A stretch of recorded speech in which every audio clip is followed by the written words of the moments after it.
Hey listeners, enjoying the stories that we share on Raw Talk Podcast? Any episodes that piqued your interest? Have an idea for a topic that we should cover? Let us know through our listener survey at rawtalkpodcast.com/survey.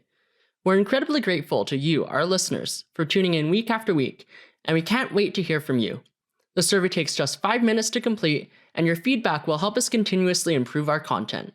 Again, that's rawtalkpodcast.com/survey. This episode discusses topics that may be uncomfortable for some listeners, including death and medical assistance in dying. If you are experiencing distress or thoughts of suicide, help is available. Contact 1-833-456-4566 to connect with the Canada Suicide Prevention Service, available 24/7. Additional resources are provided in this episode's show notes. Steve and I have been together for almost 15 years and married for almost 13. So, and 11 of those years was spent navigating all of this along with, life. Yeah. I think like something like this, like a diagnosis Steve has, is obviously life-changing in a negative way, but there's also a lot of kind of positive things that have maybe come about because of it. Like you just look at life so much differently now, and what's important is so different than what it was before. It's really scary to walk this road with him, especially knowing that what he has is incurable, right? And that we're kind of always on this, like, I feel like we both, would feel like there's a bit of like a ticking in the background, right? That you're there's definitely a ticking. There's no doubt about that. But that's where I say, like, we have looked at life differently. Yeah. We had a condo when Steve was first diagnosed, and we sold that, and we moved in with my parents. We have like a basement apartment here. They're retired, so they help tons with anything that we need. And it also afforded us the opportunity that we were able to kind of do more. So we traveled, nothing crazy, like just a lot of Caribbean destinations, cottage for an extended period of time, or that's been the way that we've kind of coped through it. And then also meeting other people that are going through a similar situation makes it not easier, but I think like for both of us, it's like a feeling of loneliness. Yeah. Whereas like myself, I don't have someone to relate with, where I'm very happy and fortunate that Christine does. Because like it gives her someone to just kind of, because you're on your own. You're just getting kind of lonely all the time. As much as you want to and you appreciate and you value everything you have, there's just a part of you that's just a little lonely, because no one's going through this with you. My last round of chemo was last June. I did. It was a rough month. And in that month, I figured like, in my situation for myself, like I had two choices. I can live or be alive. So I'd rather live. Intolerable suffering is once I lose more quality of life. If I can't get out of bed, then I don't want to suffer like that. If I can't, I don't know, like I don't want to live that way at all. I kind of want to go while I'm still a little good. And then even with my situation, there's not like a lot of other people's in a sense, like it's not a body cancer, like because it's your brain, it's different, like everybody knows. And I almost like plateau and then I'm going to just drop, right? And so the idea is to try and go for that. Or right around that time, ideally is what I want. I think anything that bothers your quality of life, depending on who you are, for me, it's intolerable. I don't want it.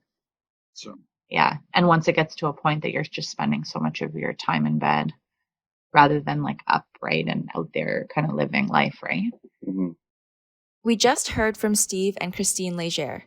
Steve is a 41-year-old patient at the Princess Margaret Cancer Centre who was diagnosed with an inoperable oligodendroglioma 11 years ago. It was described to him at that time as a low-grade, slow-growing cancer, which would eventually become aggressive and high-grade. We sat down with Steve and his partner Christine to hear about their illness journey and recent request and approval for medical assistance in dying, or MAiD for short. You'll hear their story unfold throughout this episode, and we are incredibly grateful to both of them for sharing their time and valuable perspectives with all of us. My name is Nathan. And I'm Jenna. Welcome to episode 95 of Raw Talk Podcast.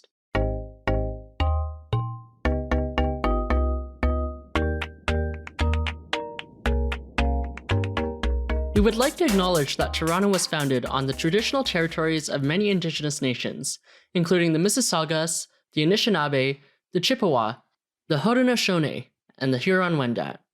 This meeting place is still home to many First Nations, Inuit, and Métis peoples, and we are grateful for the opportunity to work and live on this land. As we embark on the discussions within this episode, we invite listeners to consider the complex history of medical assistance in dying in Canada and how it intersects with the diverse cultural backgrounds of many Canadians.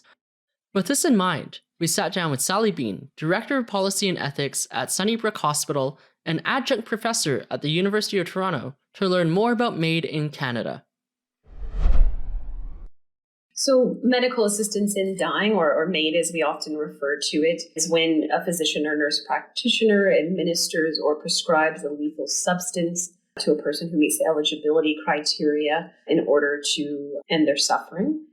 In terms of the legislation, the Federal Criminal Code oversees or sets the parameters under which this can be done. So it's an exemption to the criminal code. And so to be eligible, an individual has to be at least 18 years or older. They have to be capable to make their own healthcare decisions. They have to have what's called a grievous and irremediable condition. They also have to make a voluntary request, so no one can be coercing or forcing them to do this. And then they have to consent to medical assistance in dying. In the most recent amendments to the legislation, mental illness as the sole underlying condition is excluded, so it cannot fulfill that definition. So the law permits MAiD now, but Canada's Supreme Court played a big role in this. Can you tell us a bit more about how that happened? So the Carter case, as we typically refer to it, was a Supreme Court of Canada unanimous ruling from 2015. So Kay Carter was a woman that had severe spinal stenosis. She was relatively young. I believe she was in her late 70s, perhaps, as memory serves me. But it was quite incapacitated due to the spinal stenosis. And she wasn't eligible. This wasn't a legally available option for her in Canada. So she did ultimately go to Switzerland to access assisted dying there. And her family brought this charter challenge on her behalf because she did not have that opportunity to access it here. It wasn't a legally available option.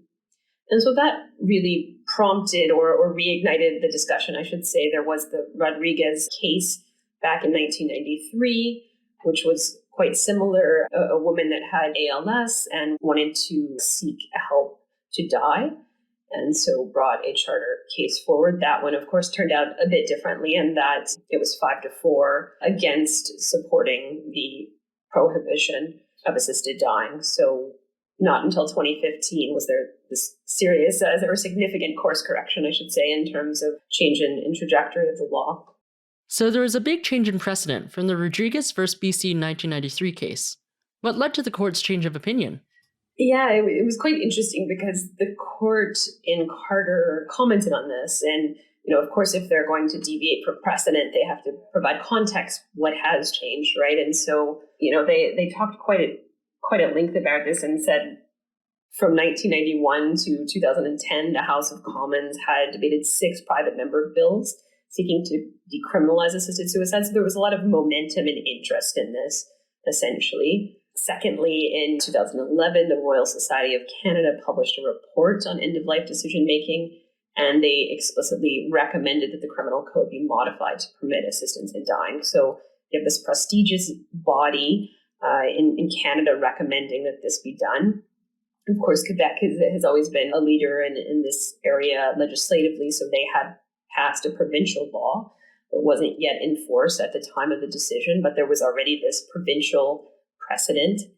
And the legislative landscape had changed quite significantly by 2010 when this all was initiated. There were lots of international jurisdictions that had legalized this. So we had a lot of evidence and precedent to build from. So a lot of the concerns that might have existed previously had been either disproven or demonstrated that there are sufficient procedural safeguards that we could put into place to do this. So I think, there were lots of really important developments that allowed them to change their rationale and approach. But it's quite interesting to see that shift in a relatively short period of time quite so significantly. Some of the language in MAiD legislation seems a bit hard to grasp. I'm wondering if you can clarify what grievous, irremediable illness or condition means. That's the legal definition that has the 4 subparts. So that's the serious and incurable disease, illness, or disability, irreversible decline in capability, intolerable suffering that can be physical or psychological, and then 4th is the reasonably foreseeable natural death. So those 4 conditions constitute a grievous and irremediable condition. So what's considered intolerable suffering? Yeah, so intolerable suffering is actually probably the easiest criteria to assess because it's subjective. It's what the patient says is suffering. Just like in clinical care, pain is what the patient says it is. And so in this context, it's very much subjective to each patient to describe what intolerable suffering is to them. So as long as they're able to articulate either psychological, physical, or both types of suffering, that condition could be met. And reasonably foreseeable natural death? So it's not defined in the legislation. Of course, that would make it easy. In a lot of other jurisdictions, they'll often have a prognosis timeframe that's specified. That's not the case in Canada. We don't have any time basis specified in terms of what that means. So it really falls to clinical judgment. Now, that may sound vague and scary. It is constrained in terms of peer review and certainly legislative review in terms of the coroner's office, for example. So groups such as the Canadian Association of MAiD Assessors and Providers, or CANMAP, they did develop a practice guideline that helps interpret reasonably foreseeable.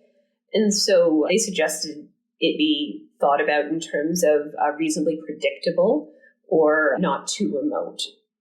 So again, still just as vague, but it's a little bit more helpful. You would never hear a physician otherwise use the term, you have a reasonably foreseeable natural death. It's, very much an awkward legal term. We also sat down with Dr. Madeline Li, a psychiatrist and lead of the Psychosocial Oncology Division at the Princess Margaret Cancer Centre, former head of the MAiD program at the University Health Network, UHN, and current MAiD assessor and provider at UHN. We were curious about the implementation process of MAiD after its legalization in 2016. She described how their team built the MAiD program at UHN and some of the initial challenges they faced during the process. One of the challenges initially was just trying to develop it in the dark, right? So it was decriminalized, and then we had these many months to get ready without knowing what the rules would be. The challenges for us was what model we were going to use, but also the continually changing legislation. Even the name, initially it was called PAD, Physician Aid in Dying, or Physician Assisted Dying. I had built this framework and I put the name PAD in and everything, and then they changed it. I can't remember what the second iteration of the term was, but they used a different acronym, and I had to go in through all my documents and change that name, and then ultimately it became MAiD. And then I had to go in a third time and change everything because we didn't even know what we were going to call it initially. So it's just a small example of how it changed in real time. Similarly, I was creating the process, the granular process, the legal forms. And I think initially the big challenge was just how uncoordinated it was. That every hospital was doing their own thing and creating their own forms. Dr. Li also published a piece in the New England Journal of Medicine describing the implementation process of a hospital-based MAiD program at UHN, and we'll have it linked in our show notes. But what does the actual MAiD process look like? Sally walked us through the process from the time of patient inquiry about MAiD to the intervention day. It could be a patient asks about it. So it might be an inquiry for more information. It could be a very formal request. A lot of our patients have thought about it for a while and might just initiate the conversation and say, I'd like to get this process started. Or it could be that their healthcare provider brings it up to them as an option if it's something that they might be eligible for. So any of those pathways, it might be initiated, and then I'm contacted and will liaise to have an assessor go and speak with them and see if they're eligible. So going through those criteria that we walk through in the beginning. And if they're eligible, then we typically do the written request. So you have to have an independent witness. Initially, it was 2 independent witnesses. Now, with the recent changes in 2021, you just have to have 1 independent witness. So we'll go and facilitate that. They also have to have a second independent eligibility assessment, so a second physician or nurse practitioner that confirms their eligibility. And the other practical logistics, so finding an appropriate space. So you always want to do this in a private, patient-centered space. Also the pharmacy, so there's a medication protocol, so you have to provide that to pharmacy and they have to fill those kits. There's also the IV insertion. So most commonly it's done via 2 peripheral IVs, so the medications are administered that way. There is the option for patients to self-administer and drink a drug cocktail, a medication cocktail, but that's very rare. There have only been 2 of those cases in Ontario in the past 5 years, so the vast majority really focuses on administration. So, the IV insertion, then of course there's the actual provision, which is quite short, but once the patient's pronounced, completing the death certificate, and every case is reviewed by a team at the coroner's office, and so we send the paperwork off to them to review and make sure that we follow the law. Now that we have a more nuanced understanding of MAiD, let's hear more from Steve and Christine as they describe the point in time when Steve decided to formally request MAiD and start the process. Once he decided he didn't want to move forward with chemo anymore and moved over to the palliative care, Yes. that's when it was like, okay, well, let's just do the process now instead of waiting, because once he's approved, he's approved. Went pretty smoothly. I obviously had I had 2 phone appointments with chairs to make sure I all these questions for approvals and whatever, and they got back and said that I was approved, which was great. As soon as we knew that I wasn't doing chemo anymore, because I don't want to struggle, whatever I have left is mine. I cannot emphasize how much that is important to me. I just wanted to make sure everything was good to go. And it is. And I just find with that for myself, the more organized I am with that stuff, it makes me feel better. Because maybe, I don't know, I don't want it to sound morbid, but we all die. Just, I'm going to have a little bit more control over mine. Once I was approved for everything, just sigh of relief just came over me because I went palliative. I'm just trying to take back whatever I have left. You know what I mean? Whatever's left, I want it. I don't want to give it to medicine. When my cancer is the last thing on my mind when I go to bed and the first thing on my mind when I wake up, it makes you really tired. Because then people are oh, well, you've been alive for, a decade with cancer and longer, maybe a little longer. I'm yeah, but yes, I'm fortunate. But at the same time, I've done, 1 surgery and 4 treatments. I'm exhausted. I don't plan on going anywhere anytime soon. I'm enjoying my time, no doubt, but I don't have to fight for the drugs that I know knock you down and then you got to build yourself back up. I don't think my body's strong enough to be knocked down because I don't think I could build it back up again. So that's why I wanted to do the palliative and with the MAiD and everything. I know where I'm at because I've been dealing with it for a decade. None of these decisions that have been made are spur of the moment. Nothing.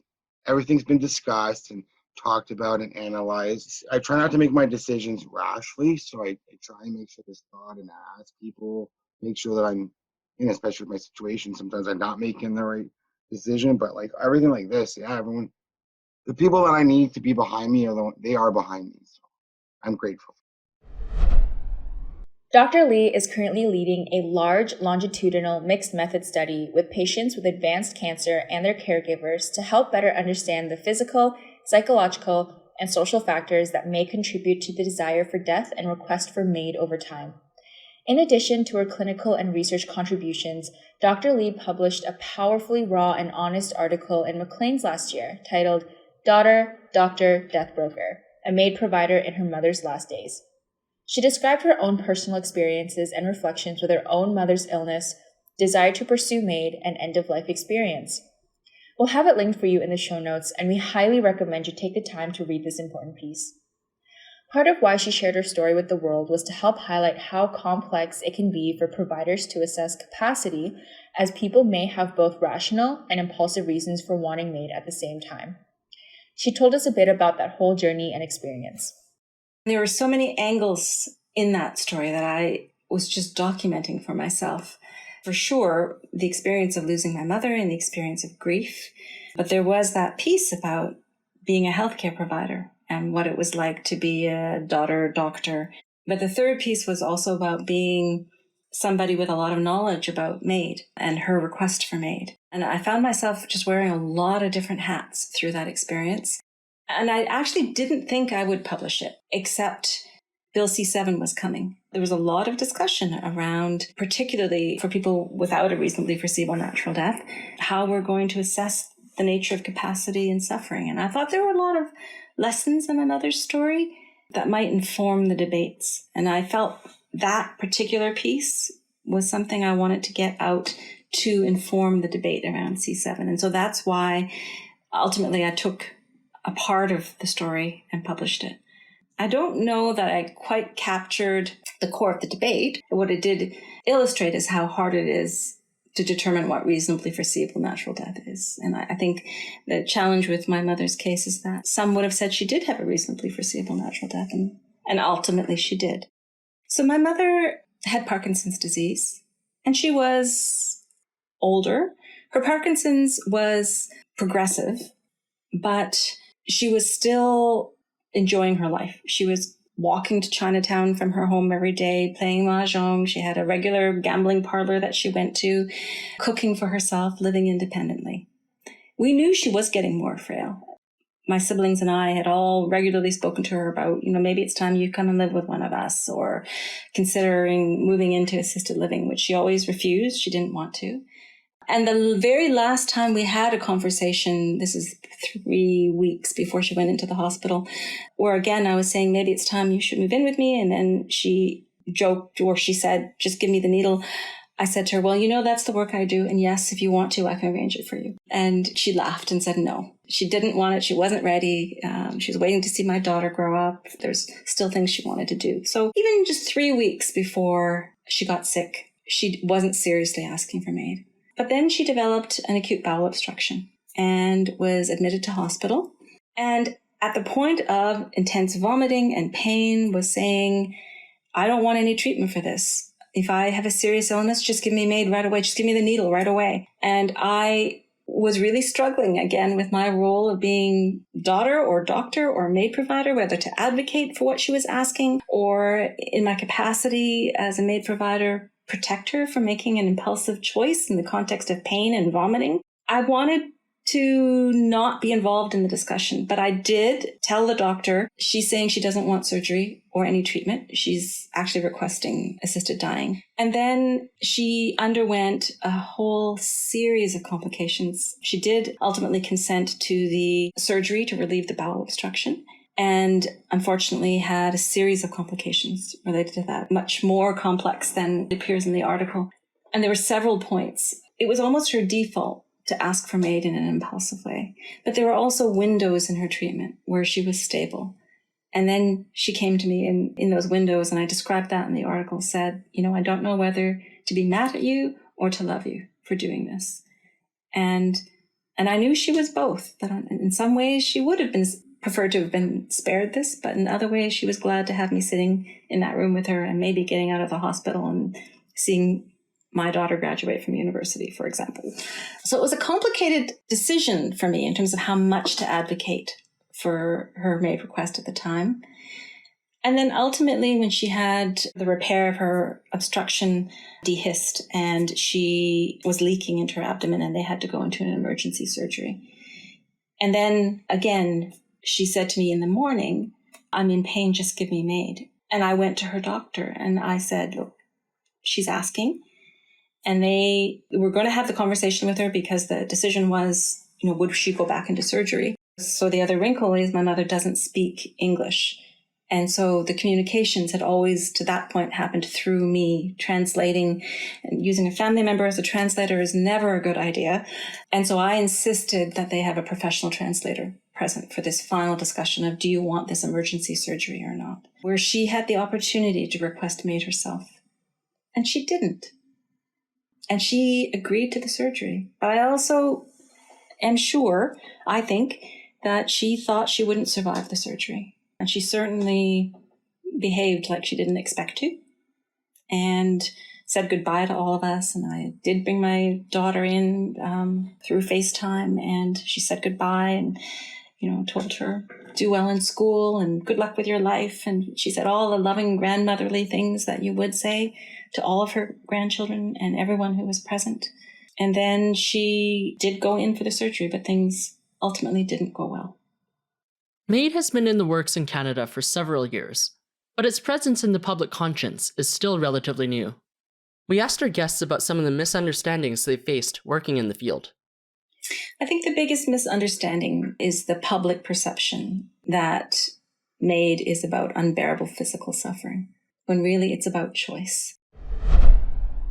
A lot of people think of physical suffering as the reason that someone would want to end their life, and in reality, that's rarely the case. It's typically due to psychological suffering, and so I think that's always a big surprise for folks, and something that they assume it's just being in physical pain. The other thing I hear a lot from public and healthcare providers is that MAiD is a failure of palliative care. So if we just did better palliative care, they wouldn't want this option. And I think that is a huge misconception. That the federal report shows that patients that have accessed MAiD had access to palliative care.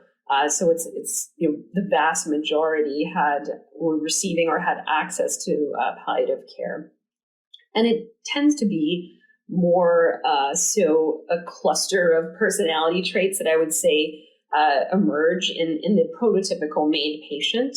They tend to be fiercely independent, don't like having to rely on others, have always lived their life to the beat of their own drum, and so I think that it's more about individual values and how they've lived their life that really precipitates in a MAiD request, of course, in the context of their health state and condition, versus a failure of care. It's more so about a values orientation and of course, someone that's suffering. I wanted to do before I even knew you could. Just knowing your end. Knowing my end, because I don't want to suffer. I think once I cannot walk, things I can't bathe myself, stuff like that. Like if I can't be at least a little bit independent, for me, there's no quality in that. So I'm not interested. Especially when Steve was first diagnosed, they gave this very broad number of 5 to 15 years that he had to live. So of course, like once a couple of years passed and then he had to do his first chemo treatment right away, we started thinking like it's the end, it's coming, and how do you prepare for that? And Steve, I think the whole process of him having cancer and not being able to work anymore, and there being a kind of shift in our own family unit where it became like Steve isn't able to work anymore and all those things. So he's already lost a lot of his independence. Yeah. And so then when you add on the illness and, losing those things that he wants to be able to do by himself. I do. I want to have control there at the end. I don't want to suffer. And I know if I'm suffering, she's suffering. And everyone else around is suffering. It's over, It's just better that way. Because there's no getting better, so. Although that's like a hard thing to live with after, you can also look at it in the way of like, is a comforting thing for him. So then I'm comforted, and that's, I think, a big way of like also navigating all of this, because it's for sure a difficult conversation. It's amazing to me though, throughout the process, when we've told other people, especially for me, when I've told people and Steve's not there, many of them are kind of like, oh, but aren't you upset? Like, aren't you upset that he's making that decision? Or do you support that? Like, they seem very, not appalled, but surprised. The thing is, until you've been through it, you don't know. Yeah. And that's exactly it. Like, I'm not going through it, but I watch what he's going through every day and I see all of his bad days, right? When you visit with friends and family and anyone who's not your really close circle, they only see you on the good days. They don't see you when you're having a bad day. You wouldn't go. So that also makes it easier to support him. And like, not for anything, in the last little while, just seeing him declining, it makes it more that it's very real that what's happening. And I understand more why Steve would want to take that approach. Steve and Christine's desire to alleviate suffering and maintain independent control reflects some of the misunderstandings about MAiD we heard earlier. While MAiD often represents the final step for many people's journeys, the field of palliative care is dedicated to alleviating suffering and promoting quality of life for patients with serious life-threatening illness. We spoke to Dr. Ahmed Al-Awamer, a palliative care physician and the Director of Postgraduate Medical Education at UHN, to learn more about the field of palliative care. Palliative care, I find, means different things to different people, and I usually spend some time every time I'm seeing patient for the first time trying to demystify what is palliative care and what do we mean by that. If you look at the global universal definition of palliative care as it's laid down by the WHO, it's an approach that aims to prevent and relieve the suffering of patients with life-threatening illness and their family. In other words, I usually tell my patients that I'm here to help with improving your quality of life. I want to make sure that you're in the best shape possible. And I just want you to know that I'm here for you throughout the disease trajectory.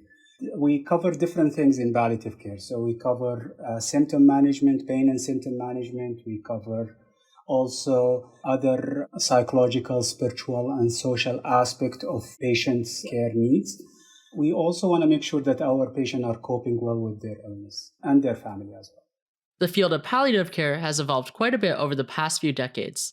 To learn more, you can also check out episode 32, Delivering Quality End-of-Life Care. Dr. Al-Awamer shared with us what conversations about end-of-life care look like with patients and their families in practice. The conversation can be very different and variable. It's different from one person to the other. I meet patient and family who had previous experience. For example, a loved one had, for example, cancer or other life-threatening illness, and they have good expectation about what to come, and they make a lot of plans. And I meet other patients who are in need of information. I know that I have cancer, but I don't know what to expect in the future. I don't know what should I be planning for. So we provide them with the education that they need to plan, and we also want to make sure that we have a backup plan. I usually tell my patient, I am here, we want to hope for the best, but we also want to plan for the rest. So the discussion is mainly about, okay, we're hoping that everything will go well, but what if it doesn't work well? What sort of support? What sort of plan we should have? What would you like the doctors to know about you? What would you like your family to know about you? Because what I tell my patient is that a lot of times in the context of life-threatening illness, things sometimes could change. Emergencies can happen. And I see a lot of times family struggle when these things happen because they have to step in and take decision on their loved one behalf, especially if they're and the power of attorney as well have to take decision. And if they don't know what's important for their loved one, they can make the wrong decision and can be quite distressing. And how has the legalization of MAiD impacted the palliative care landscape in Canada? To begin with, there is the MAiD experience itself. It's different than natural death. Palliative care provider spoke to us about how is it different observing someone dying naturally, which can happen in different way, but most of the time it happens gradually and people become gradually unresponsive, as opposed to observing someone who's coherent and alert, receiving a medication, and then they die because of this medication. So this difference in the experience can be distressing for people who are witnessing that. Now, this is also was expressed even by people who are very supportive of MAiD. They still felt like it's a bit different. I have to say that also some of the palliative care providers, especially people who provide MAiD, after having multiple experiences, they actually tell us that providing MAiD was fulfilling because they felt like they're supporting their patient and helping them achieve their wishes. So that's one thing, the difference in the experience and how people perceive that. The second important thing that we witness in palliative care or change in palliative care practice, and it's not changed, it's mainly like this, we're still holding the same philosophy of care and we're still providing the same standard, but we notice that there is a change in the workload, for example. So a lot of times MAiD is conceptualized as like one-time intervention. So I want MAiD, okay, you go for MAiD assessment and then we book MAiD intervention. This is how people view it, okay? But in the reality, when you're working with patients who request MAiD, these patients who go for MAiD and their family, they require significant amount of support around making the MAiD decision, proceeding with MAiD decision, answering their concern, trying to help mediate the conflict and the tension that sometimes happen between patient and families. And palliative care providers find themselves providing all this indirect support needed for MAiD. Although MAiD introduced as a distinct discipline from palliative care in Canada, but the palliative care providers find themselves providing all the support that's needed for that. One of the things that also changed in the palliative care practice, because of the legislation of MAiD and the mandate to have people capable and alert at the time of MAiD assessment and MAiD intervention in the past, a lot of the palliative care provider was saying that they could not provide pain medication. They could not provide any medicine that can cause sedation or can cause drowsiness. Sometimes the fear comes from the patient themselves because they don't want to compromise their MAiD assessment or MAiD intervention, so they kind of decline pain management. And sometimes the provider themselves, the palliative care provider, they worry about affecting their patient chances. So this is another thing that comes very strongly in the interviews we held with palliative care providers. Another thing that we hear is the change that sometimes happens in the relationship between the patient and palliative care. So sometimes there is a fear. So MAiD created fear because some of the patient and family thought that palliative care is about MAiD. And they were apprehensive of palliative care and they did not want to accept that. So there is this stigma that happened. There are times where there was mistrust. So for example, some of the palliative care providers who were not providing MAiD, their patient felt like, you're not on my side. I can't trust you. You're going to sabotage my MAiD. So there was this mistrust that sometimes created by the different views. And we hear from some patients, from some providers, as I told, from palliative care providers, that actually in sometimes it felt like MAiD strengthened the relationship because they're going to provide MAiD for their patient. And there was actually, the relationship felt like very strong at that time and very trusting.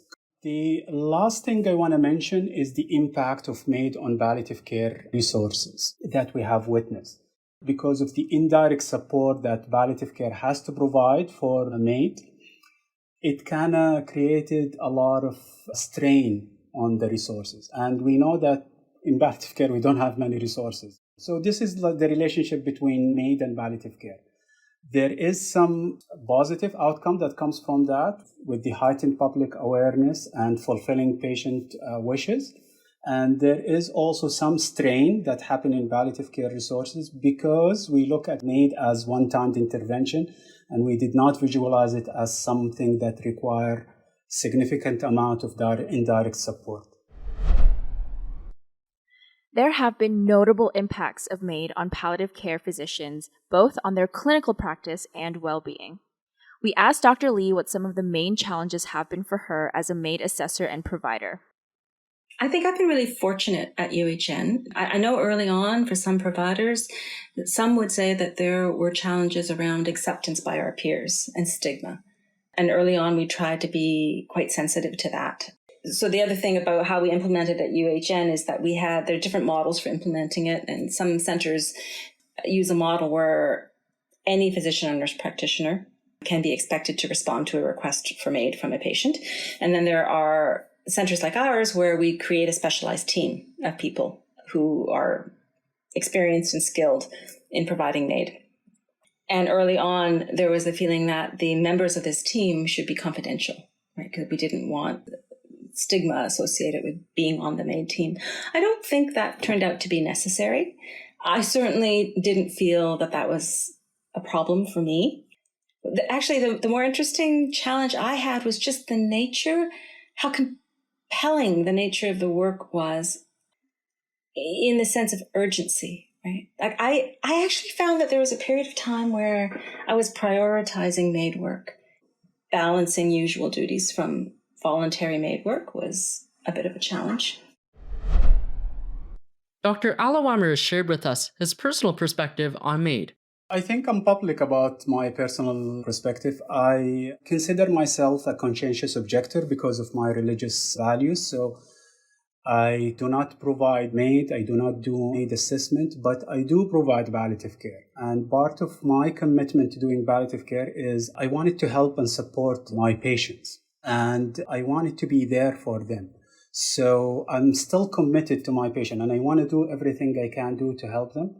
Now, this sometimes can create internal conflict for me because I'm kind of torn between my personal values, which tells me that I should not be participating in MAiD, and between my commitment to my patient, where I want to provide them with the best care possible, I want to address their concern, and I want to be there for them. So sometimes it can be challenging. Like sometimes some of my patients ask me to be present during their MAiD intervention, and that was very challenging because of the traumatic experience of MAiD itself and because of my personal values about MAiD. As a conscientious objector, I'm always trying to be mindful of my own feeling and my own bias and try to support my patient as much as I can. But it's still it's not easy. Now, I think one thing that is also important to mention here, I remember one time it was mentioned, I think, that if you are not comfortable with MAiD, then don't go to palliative care or don't pick palliative care as a specialty, for example. And I think this is a serious concern because in palliative care, you want to be inclusive. You want to be respectful.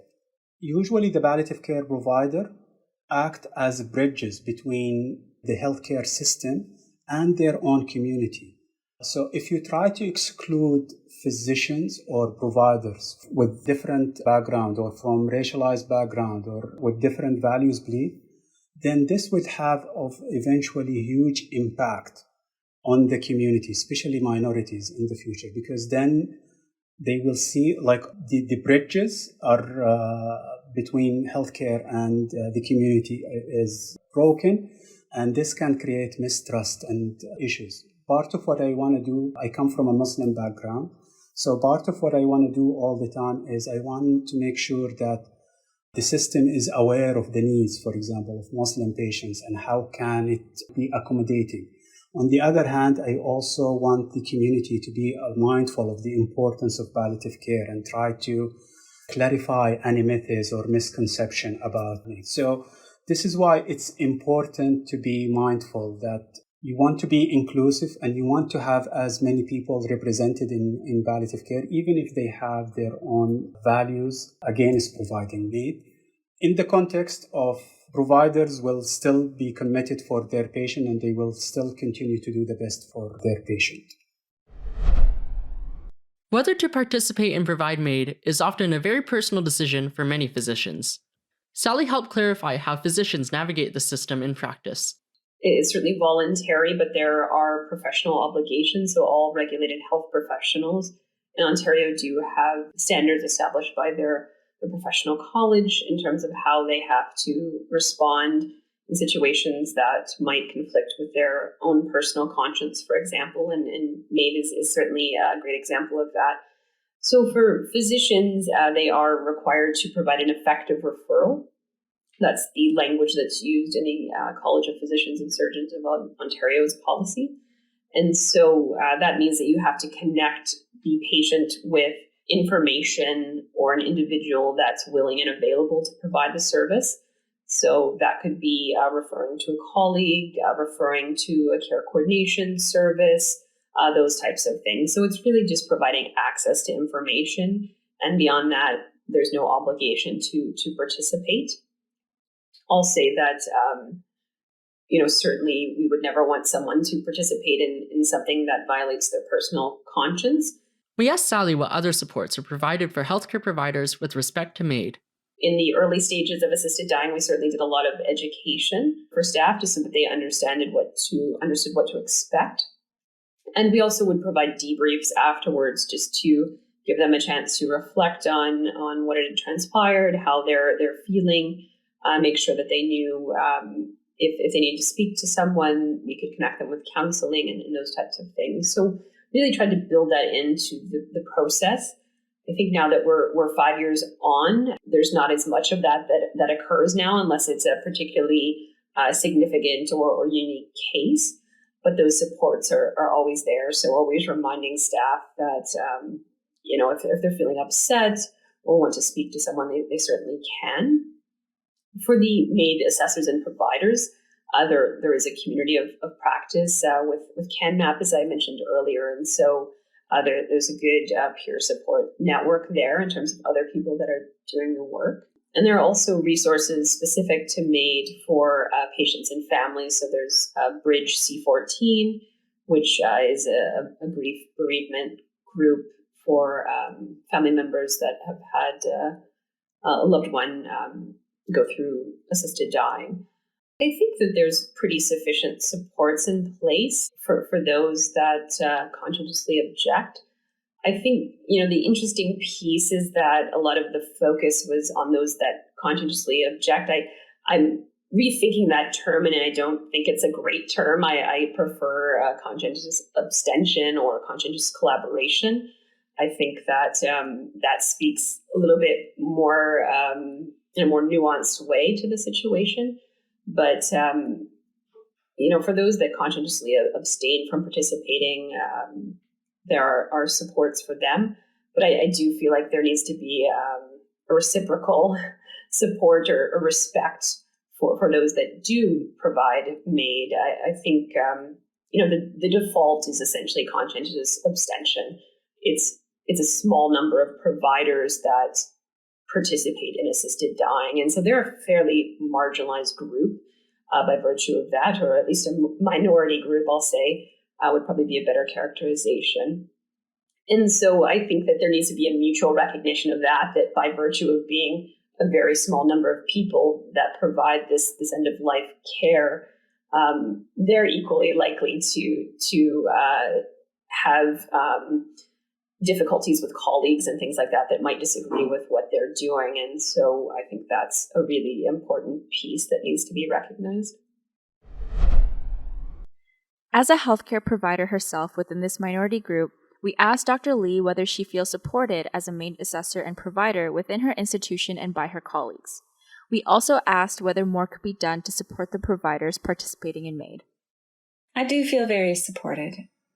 Of course, I'm biased in saying that because I created the program and I put in all the supports. I no longer lead the program, I should say that. But now that I'm a member of the team rather than leading the team, I do feel very supported. I think we've put in an infrastructure where we made sure that it wasn't just the providers and assessors as a team supported each other, but we also had strong support from the institution with bioethics and spiritual care and all the allied health professions. I think as a MAiD community, a lot of work has been done by CAMAP, Canadian Association of MAiD Assessors and Providers, in developing a community of practice. So I think as a community, we feel fairly well supported. I think the big challenge for the community in terms of support is compensation, right? Because this is work that's done on the side. And there are no, at least in Ontario still, there are no MAiD-specific billing codes for doctors to be compensated for this work. And even worse for the nurse practitioners, they're actually not paid at all by the government for work. And it's a situation that really is untenable. We also asked Dr. Al-Awamer if he felt supported by his colleagues and within his institution, given his perspective. I'm so lucky and fortunate to have very supportive team. I'm just worried that I don't think everyone has the same support.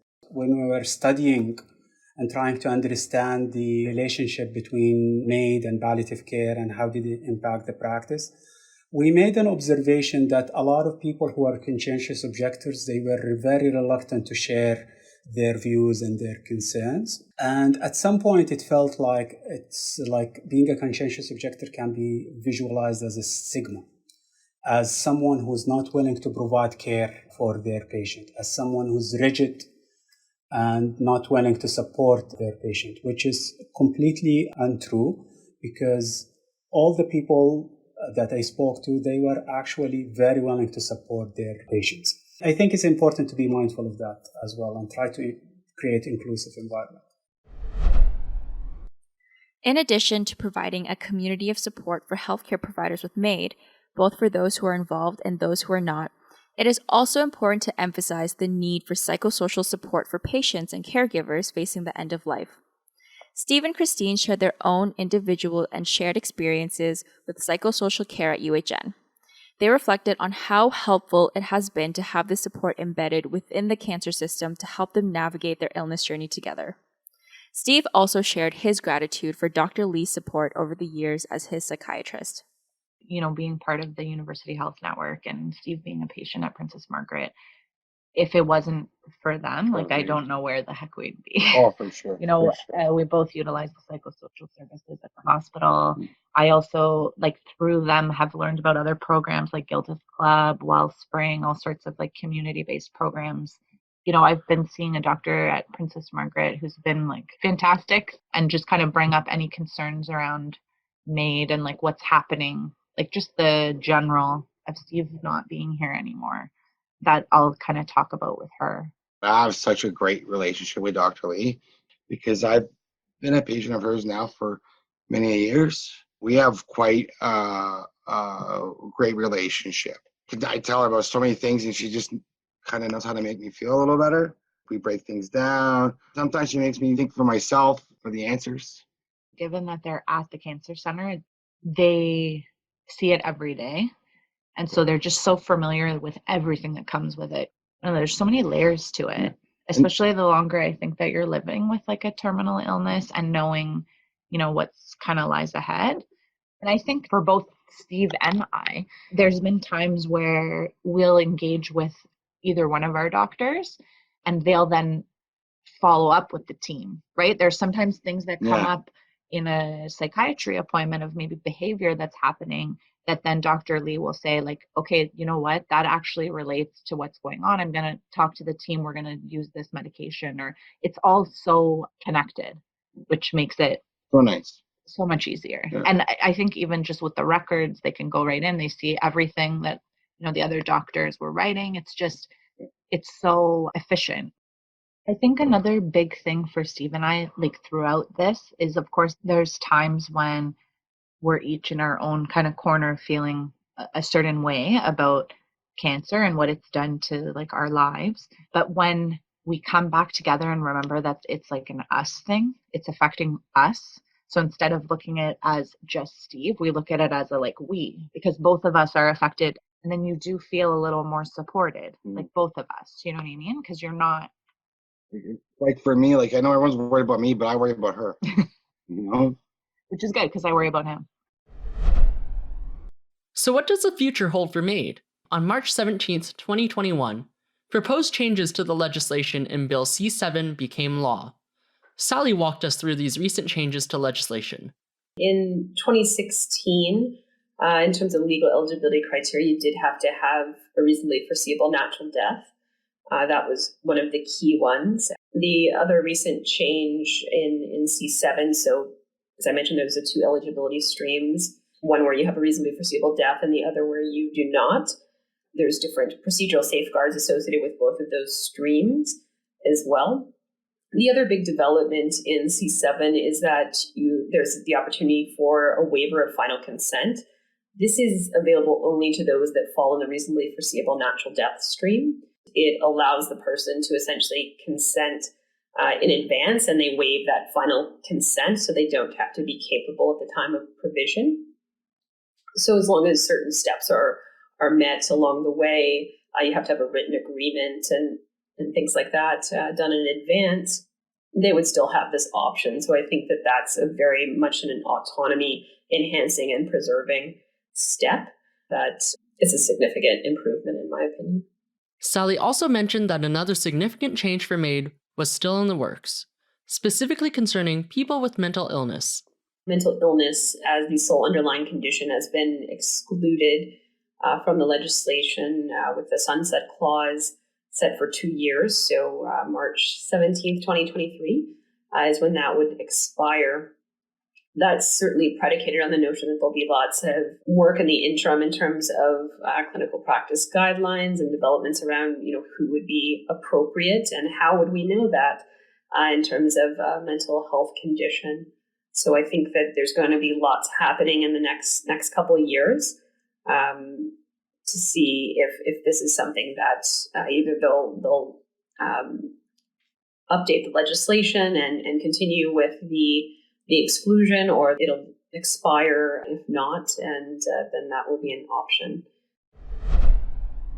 Dr. Li shared her thoughts on how Bill C-7 may pose additional ethical challenges for providers moving forward.